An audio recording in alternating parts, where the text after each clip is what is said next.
सरकारमध्ये निवडणूक घेण्याची हिंमत नाही, सरकारला निवडणुकांची भीती वाटते। सिनेट निवडणुकीवरून खासदार राऊतांचा सरकारवर हल्लाबोल। मुंबई विद्यापीठाचा कारभार म्हणजे फक्त रात्रीचा खेळ साले। सिनेट निवडणूक स्थगितीवरून अमित ठाकरेंची टीका। विद्यापीठ राजकीय दबावाला बळी पडल्याचा लगावला टोला। राज ठाकरे यांच्या हस्ते व्हिजन वरळीचं अनावरण। आज संध्याकाळी 5 वाजता जांभोरी मैदानावर अनावरण। आमदार आदित्य ठाकरे यांनाही निमंत्रण।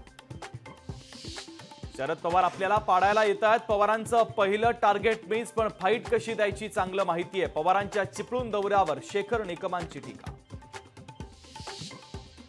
वंचितची विधानसभेची पहिली यादी जाहीर। रावेर, सिंदखेड, राज्य आणि वाशिम, धामणगाव रेल्वेसह 11 मतदारसंघातल्या उमेदवारांची प्रकाश आंबेडकर यांच्याकडून घोषणा। सरकार निवडणुकांना घाबरतंय, त्यामुळे सरकारचा 2-4 महिने निवडणुका पुढे ढकलण्याचा प्रयत्न सुरू। जयंत पाटलांचा सरकारवर हल्लाबोल। राज्यात तिसरी आघाडी 288 उमेदवार देणार। राज्याला तिसऱ्या आघाडीचा मजबूत पर्याय देऊ। बच्चू कडू यांचं तिसऱ्या आघाडी संदर्भात महत्त्वाचं वक्तव्य। अयोध्येतील राम मंदिरामध्ये पुन्हा प्राणप्रतिष्ठेचा सोहळा होण्याची शक्यता। राम मंदिर श्रीराम दरबाराची स्थापना केली जाणार। 22 जानेवारी 2025 रोजी राम दरबाराचा अभिषेक होण्याची शक्यता।